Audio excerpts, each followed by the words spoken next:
Hey everyone, and welcome to AMC Movie Talk for movie fans. I'm Chrisley Kennedy, and this is the show that brings you the day's biggest movie news, and of course we give you insight into what it all means. Joining me, as always, is AMC Movie News Senior Editor, Mr. John Campea. Greetings and salutations, everybody. Welcome to the best damn movie-related show on the internet, coming to you live from right here at the Stream.TV studios here in Hollywood, California. We are so glad you decided to make us part of your day. Also joining us is AMC Movie News, Miri Jedikin. It's over there today. See what I mean? These cameras are crazy. Hi, guys. How you doing? We also have joining us AMC Movie News, Alicia Malone. Hello. Hi. There you are. Hi. Happy Friday. And we also have AMC's production manager, Mr. Dennis Sen. Hello. I hope this is the right camera.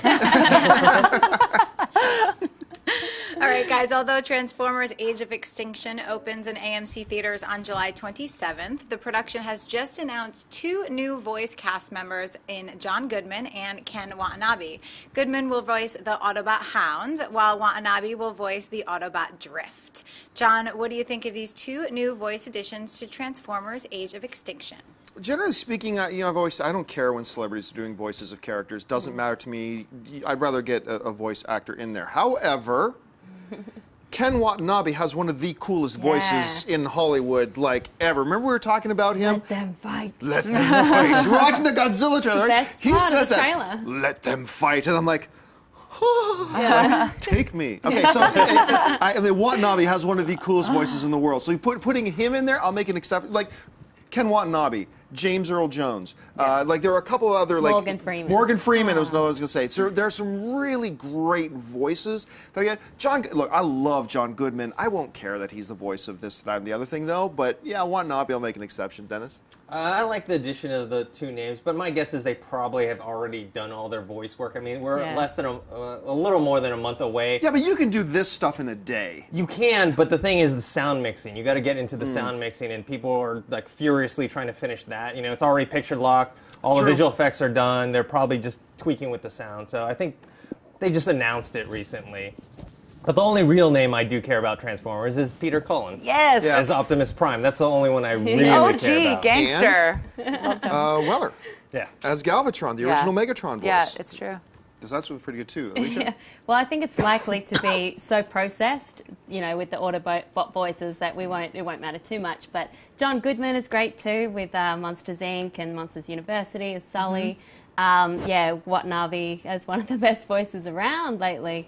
And I think it could be an excuse just to shove more names into the movie so people come and watch it. But hey, they're cool. Okay. I'm on board. Yeah, I'm on board as well. I think they both have so much experience in so many realms of acting, voice, and live action that I think they're only going to lend good things to the project. So, great. Yeah. Makes me want to see it more, which is a good thing. Yeah, that Watanabe, that one line, I'm going to butcher this, but that one line he does in the original Batman Begins, that when he's like, Gotham cannot be saved, it must be destroyed. So he says, it's like, like he's so liquid butter. You are so into him. I love Ken Watanabe. So okay, what's next? As most of you know, the upcoming reboot of Fantastic Four is already shooting. In a recent interview, the writer-producer of the film, Simon Kinberg, talked a bit about the new production and the direction the film is heading in. He said the following: "The energy on set is great. Josh Trank is fantastic on set, really in command, really clear, and the thing that is most unique or defining about the new Fantastic Four is the tone. We're approaching it in a much more realistic, grounded science rather than science fiction way. The playfulness or goofiness of those other movies is very, very different from what we're trying to do, and that is true for the production design, the casting, and the storytelling." Dennis, what do you think of these comments from Kinberg? I like the comments, but I mean, you have to take it with a grain of salt. He's the writer-producer. What else is he going to say? That Josh Trank is on set dressed as Galactus yelling at people while the sets are all burning down? Josh Trank dressed as Galactus. But I like what he's saying. The one issue, though, he says that it's more science than science fiction. Let's not get it wrong. It's still science fiction. There's fantasy. Someone's a person that like elongates their arms and body parts. Yeah, invisible women. Guy that turns into fire. And See, a big I'm rock just monster. more used to being invisible to women. Okay, I'm sorry. Go on. Yeah, but so like that part of it, I think I get what he's trying to say. That it's more grounded. It's more science-like, but it's still science fiction. And he does politely dismiss the older ones. He says, "Oh, the goofiness and playfulness of the first two." You know what? To me, though, that's the key part of that whole statement. To me, that is the big ray of sunshine of hope coming over the distant horizon of the old trash that was the original Fantastic Four movies. When he says, "Okay, no, look, we're acknowledging there is the silliness and the goofiness of those other ones. We're not doing that. We're doing something different." And you know what? Look, I still don't want the Fantastic Four babies. I still wish they would have had somebody around the age range of a Gerard Butler or something like that playing Mr. Fantastic. I still would have preferred that. More grown-ups, if you will. However, they're going this age range, fine. Once I get past that, I got to tell you, while it's the popular thing right now for everybody to go, it's going to suck, it's going to suck, it's going to suck. I'm sorry. I step back, forget the title Fantastic Four. This is a production being produced and written by Kinberg, being directed by Josh Trank, has got 4 of the hottest, most talent-filled actors in the business today in the lead roles. What more can you ask for? I mean, really. So I hear this comment, I look at this rock-solid, talent-filled cast, good director, good writer. I'm sorry, I'm starting to actually build some enthusiasm for this movie. Anyway, Alicia, what do you think? Yeah, me too. I mean, I love Chronicle. And now I'm excited that they're saying they're going for a grounded, more realistic tone, as realistic as you can be when you're dealing with these characters. But I think we're in a different age now of the comic book movie than we were back then with that other Fantastic Four. You know, that was goofy and I didn't enjoy it. Now, you didn't like that scene in Fantastic Four 2 when Mr. Fantastic's in the dance club and he's dancing with the girls in his arms? No, you didn't like that? So bad. And these days, after Christopher Nolan showed how you can do it so well, I think they have to kind of be grounded somewhat in reality. The only thing I didn't like about what Kinberg said was that it's going to be post-converted to 3D. And even if you try to think of that while you're shooting, I think it never quite looks the same as if you shoot completely in 3D. Yeah. Mary? Yeah, I have been excited about this since they announced the cast. For the same reasons you're saying, I love pretty much every actor that they've cast, and I'm excited about their careers. So it's going to be really interesting to see them all together on screen. I also feel like, you know, in 1961 when the Fantastic Four was launched initially, it was more realistic than a lot of its counterparts that were on the shelves at the time. The idea was realism for Stan Lee and Jack Kirby. So it's kind of cool that they're kind of going more realistic with characters that we remember in cinema recently as having been goofy and silly. So it's kind of nice that they're going back to realism. I'm really excited about this film. All right, folks. Well, we've reached that part of the show for Buy and Sell. Here's how this works. In front of her, Chris Lee's got a few other items in the world of movie news. She's going to run them down. Then Dennis, Alicia, Miri, and I simply going to say whether we buy it or sell it. So, Chris Lee, what do we got? Although the upcoming Point Break reboot just lost its lead actor in Gerard Butler, the film seems to continue to move forward and has just announced the addition of respected actor Ray Winstone to the cast. Ray Winstone has been cast as Pappas, who was originally played by Gary Busey in the 1991 movie. Miri, buy or sell the addition of Ray Winstone to the Point Break cast? As much as I love Ray Winstone, and I've loved him in everything from Rango to Sexy Beast, I think he's got such range. He's an incredible actor. I'm going to have to sell this because I sell the Point Break remake more than I sell anything I've ever sold in my life. This movie was, I loved this movie so much growing up. I watched it probably 287 times on VHS and then maybe on DVD and in every incantation. And I really don't want this to be remade, especially because the original had Catherine Bigelow directing and Lori Petty, and it was a huge groundbreaking feat for women in film. And now you've got like the guy that wrote Total Recall, the remake, is writing it, and I just am so not excited about this, so I have to sell it. I'm going to buy it. I think this is a really good move for it, adding a talent like Wade Wilson. To me, even though it was an animated film, his voice as Beowulf in that 3D, that was really some powerful stuff. That was some machismo stuff. Look, never a mistake. It's always a good thing to add talent. And when you get a guy the talent of this level, that's a good thing for it. And you know, I'm okay with them rebooting. I love the original Point Break. But yeah, the biggest weakness is the fact that it's not going to have Catherine Bigelow directing. I mean, that's the biggest step back. But still, I'm going to give this thing a fair shake. And adding this was at least a step in the right direction. Well, I'm going to sell again. I really don't like the idea of a remake of Point Break, and it's so hard to think of someone else in this role other than Gary Busey. Give me two. Utah, give me two. I love him, and he's so disheveled and frantic. I do like that they're going in a different direction because obviously Ray Winstone won't do the same thing as Gary Busey did, and he does lend more gravitas to this remake. But no, selling. Speaking of Gary Busey, have you guys seen his new Amazon Fire TV commercials? Is that not like one of the best commercials Talks to his pants ever? It's awesome. Hello, lamp. I think he does that in the hotel room by himself. I don't think they had to give him lines. They were like, just run with it and we'll just make it work. Dennis? I'm going to buy it. I'm a big fan of Ray Winston. I loved him. He was in Noah, The Departed, and the underrated John Hill cult movie, The Proposition, where he played, he was like, I think, a captain in the army that had to go search for criminals. So I think that will fit with this role. All right, what's next? Universal Pictures is continuing to move forward with another installment of the Bourne franchise and have just brought on writer Andrew Baldwin to rewrite the script again. Despite Matt Damon recently commenting on how he would be open to returning to the Bourne franchise, this next movie is still expected to focus on the Aaron Cross character played by Jeremy Renner. Alicia, buy or sell moving forward with another non-Matt Damon Bourne movie?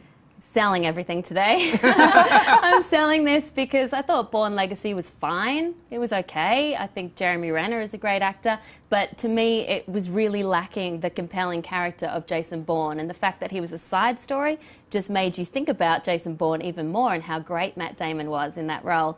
That being said, I don't want Matt Damon back either. I think Bourne Ultimatum ended Jason Bourne in the right way. So I'm just not compelled to see another Aaron Cross movie. Mary?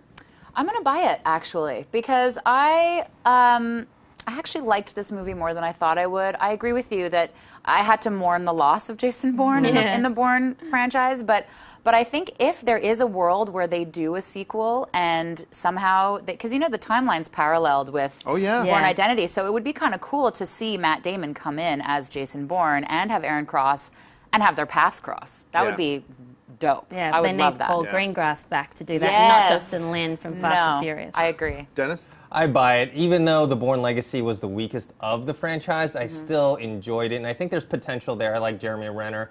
I mean, Tony Gilroy did an okay job with it, but yeah, I would like to see Paul Greengrass back. But Matt Damon said he won't come back unless Paul Greengrass comes back. So hopefully that happens. Yes. But in the meantime, I think a new one with Jeremy Renner is okay to hold us over. Look, I'm going to buy this, and the reason I'm going to buy it is not because I actually thought the last one was okay. I agree with you. Weakest of the Bourne films, but I still thought it was pretty okay. I liked watching it.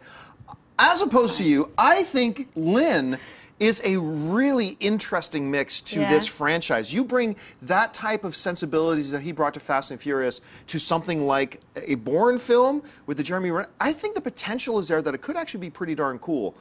It could also be a disaster, but I think it's got potential, so for me it's going to be a buy. All right, folks, listen, normally we do 3 buy and sell topics, but the other day I asked you guys, because we always have people emailing us and tweeting us. Sometimes people make us these fake posters or pictures with us in it. So I went ahead and I said, look, we've got, I got something down here, I think. Let me just reach down. Yeah, I do. I have this with me. I said, we've got a couple of Sons of AMC shirts. I said, so what I want you guys to do is make us your best. It doesn't have to be great artistically, but make us a poster with the AMC crew in it. And we're going to pick 2 at random, and we're going to give you guys some Sons of AMC shirts. I was hoping we get like maybe 30 or 40, but we had over 300 of these things submitted. So I just grabbed a bunch of them. I want to just share with you guys some of the ones that they sent in today. So let's start that slideshow. There's this one here, Star Wars, Jar Jar Binks Strikes Back. Apparently I'm the Emperor. Schnepp down there. Dennis is Boba Fett. I like that one. All right, what's next? We got a few Star Wars films. Here's another one. This is actually pretty creative. The AMC Wars Revenge of the Schnepp. You're going to see Schnepp's name in a lot of this stuff. Yeah, Schnepp's like just at the top of the chain. Yes. All right, what's the next one here? I like this one a lot. The AMC Club. For whatever reason, Chrysalie and Amy Rose's heads in this one look perfect. It's and I love the look on Dennis's face. Your head is. I have the top of my head cut off. Yeah, Emilio. All right, so what's next? The AMC family, a takeoff of the Addams family. I think that's Anne in the glasses. I think somebody put Anne, and look at Schnepp. You look suave there. I look suave. Yeah. All right. What's next? The AMC Movie Talk, the League of Extraordinary Movie Talkers, a very creative one. I actually did a little bit of work on that movie, and it's terrible, probably because of our involvement. All right. What's next? I like this is conceptually. This is pretty. I like the Schnepp pose in there too. The AMC Movie Talk, Movie Fans. Okay. What's next?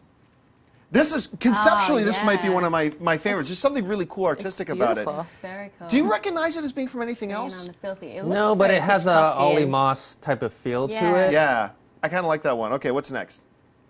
Amy Roseville. And I like Amy Rose's face down the corner. Everybody knows how much Amy Rose loves, horror and clowns. All right, what's next? Oh my God.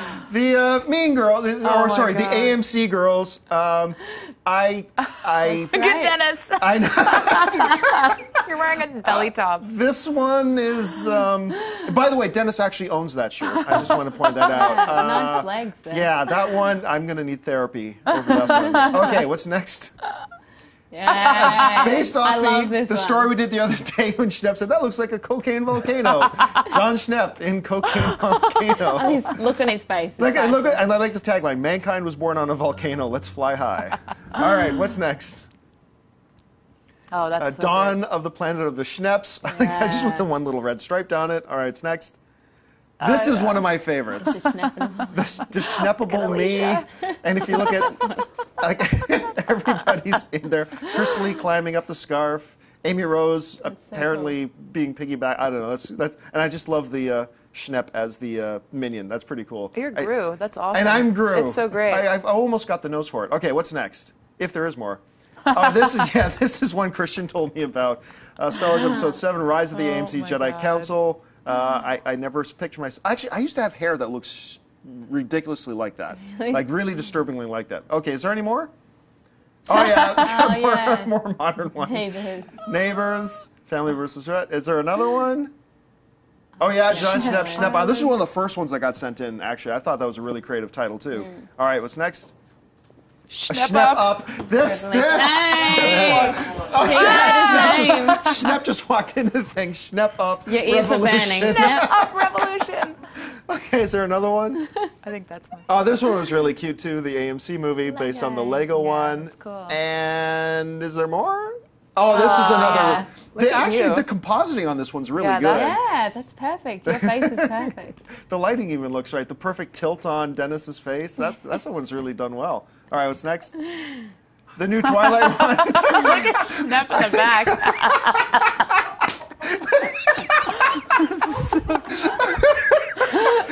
It's the smile on Schnepp's face No, it's that the kills smile. me. Yeah, it's And Amy Amy Crystal Lee's face just looks perfect too. It's The hilarious. first time anyone has ever seen Bella smile. Yeah. That's how you throwing know that it's a out there. fake. All right, is there another one? Yeah, Schnepp Man, the amazing Schnepp Man. That might be it. Is there, or is there more?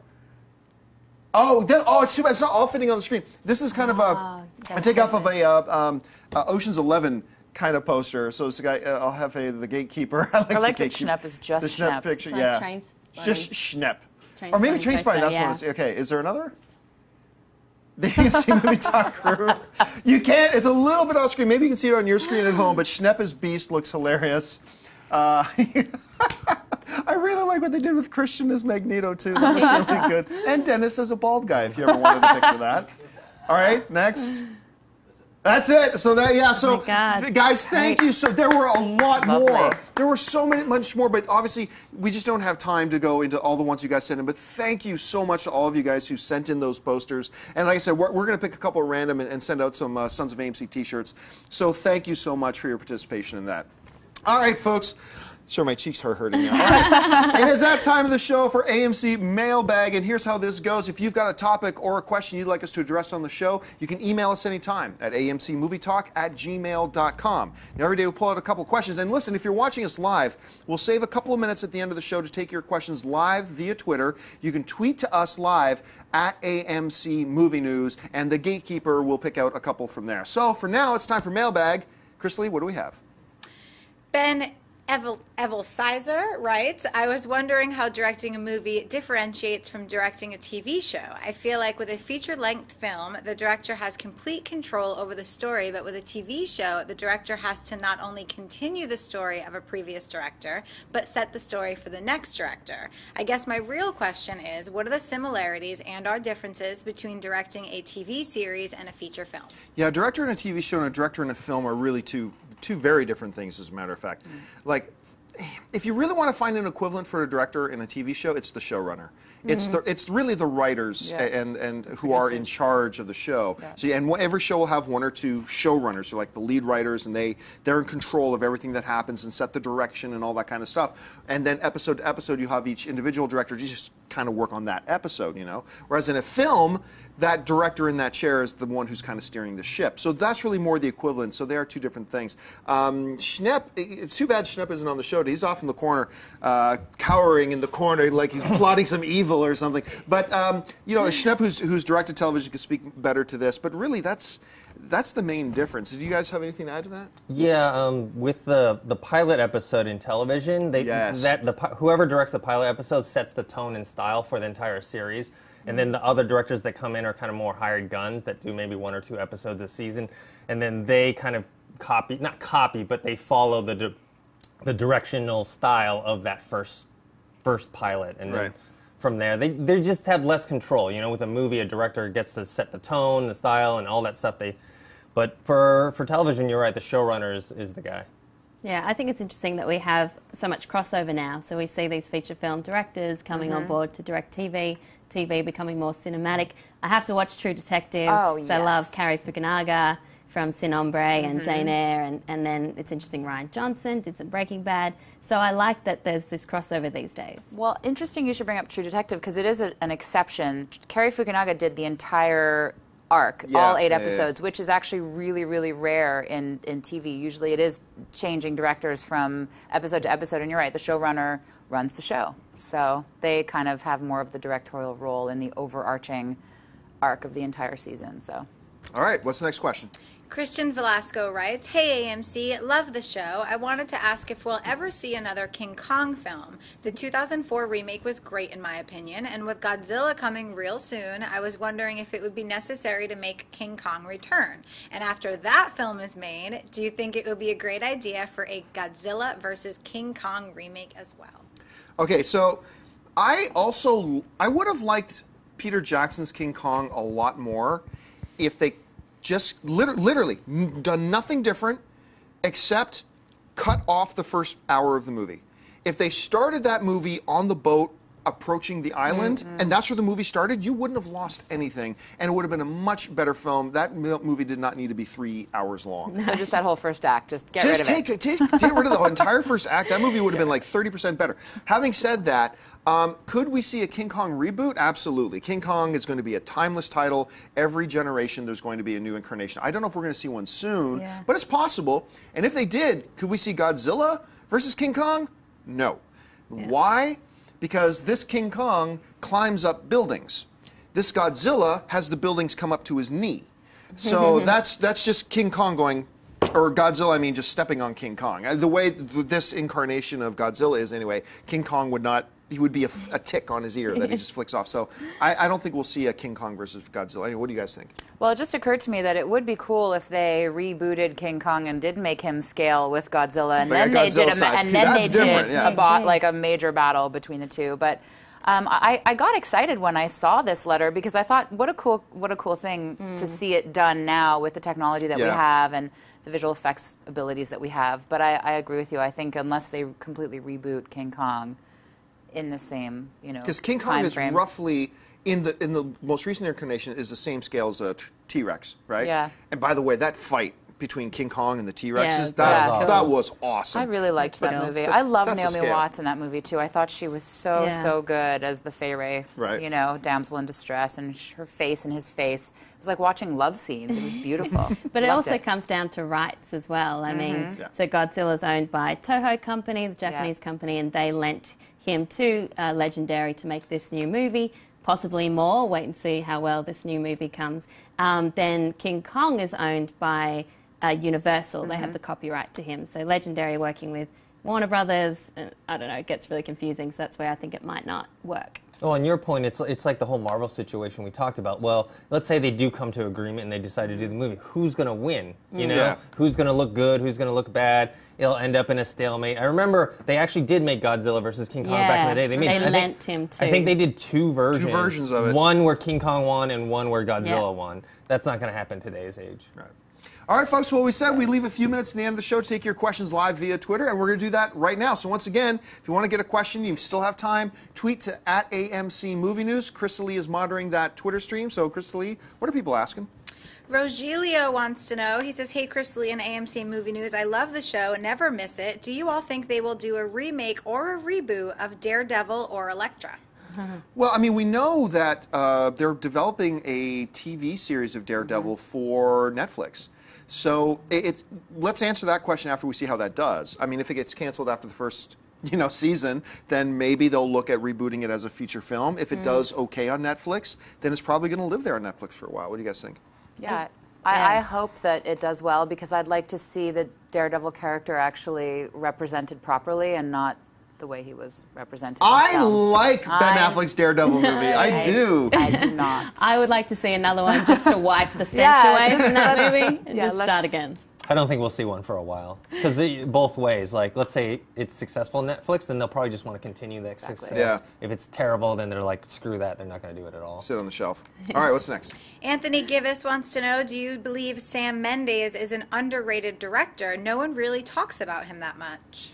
I don't know that I'd say he's underrated. When his name comes up, maybe he's not as well known or as much of a household name, but whenever people talk about him, it's with reverence. People know. People who know his name know how talented he is. So maybe he's not as well known as he should be, but underrated? No, I don't think he's underrated. Yeah, no, I think everyone should know him if they don't. Yeah. Right. American Beauty, love that film, Revolutionary Road, And he did a great job with Bond. Yeah. Yeah, he did a He's very coming good back job with for another Bond. one. They had to pay him like bajillions of dollars. Like Yeah. he was like, I want more money because it was Well, he was so doing well a stage received. production too. Yeah. He had first said no because he really wanted to work on the stage production that he has put years into putting together. By the way, that wasn't just a ploy. He really has a passion for that stage thing. And then I guess that dump truck full of money convinced him otherwise. So he's back. It would convince good. me. I like him as a director. I think the reason why he's less known is his style is not flashy. It's more of a subtle and kind of slow, maybe a little too slow for me style. I like his movies, don't get me wrong, but I think that's what makes him lesser known. It's not flashy. He's not a Chris Nolan, you know? Yeah. All right. What's next? Stephen Van Georges writes, hey guys, love the show. I was wondering if there would be a sequel to Night of the Roxbury. Night be at the cool. Roxbury. What is love? I know, that's like a blast from at least 10 years ago. No. If for no other reason, nobody wants to give Chris Kattan a starring role in a film today. So, no, we're not going to see. Leave that classic alone. I don't see us going back there. Do you guys think any different? I don't think it will happen, but selfishly I'd like it. Not unless Will Ferrell says, I want to make this If move. Will Ferrell says he wants to do it, somebody will give him the money to do it. But other than that, no. No, I don't think so. All right, what's next? Eric Tish wants to know, what horror movie are you guys looking forward to this summer, and will there be one that was as successful as The Conjuring was? I don't know. I will admit, as much as I thought the first one had obvious shortcomings, I like the direction I see this Purge 2 going. I've seen a couple of the trailers.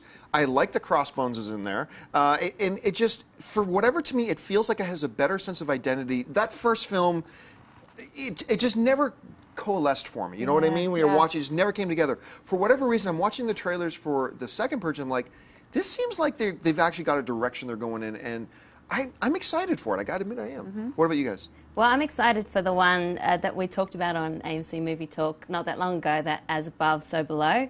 The creepy one in the Paris catacombs, because I love indie horror films because they're often the most inventive. But I try not to watch them because I'm terrified. Yeah, I'm not a huge horror fan, so I don't know what's really on the slate. Yeah, I tend to go more towards the psychological thriller type of horrors versus the horror movies. I haven't seen it yet, but I really want to see Blue Ruin. I don't know that much about it. I don't That's psychological. Yeah, that's more to your what you like, and I'm with you. I like movies that make you think after and kind of lock your door. Yeah, that one will. Yeah. I'd like to see that one. All right, let's take 3 more really quick. Eric Mariano wants to know if Disney will do anything with the Rocketeer property. Have you guys heard anything? No. I don't even know what it is.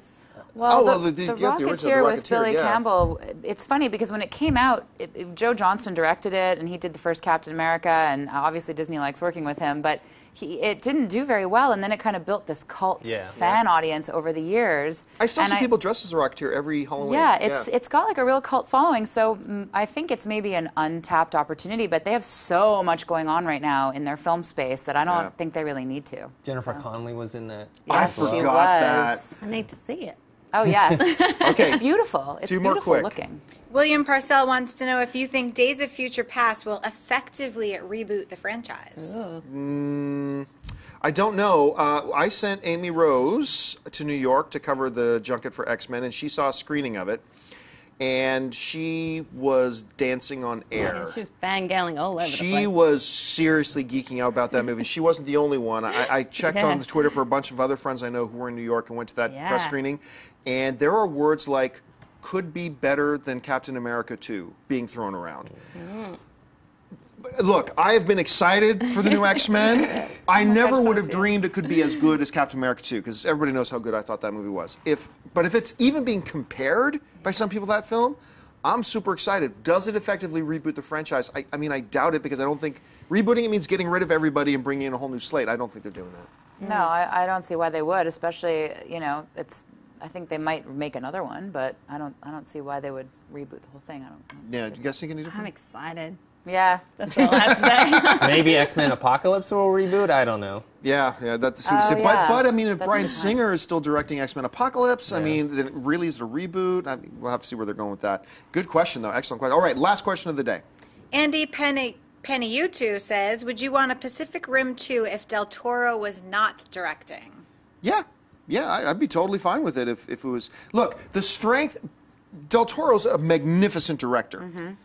Pacific Rim was not the best directed movie, though. I mean, let's be honest. That wasn't his best work of him directing. No. So I think you could have another director come in there, maybe with a little with an action sensibility and stuff like that, and do a really good job. Like, let's face it, the deep character development and depth of plot was not the strength of Pacific Rim. No. So get somebody in there with some really good action sensibilities and stuff like that, and it could do.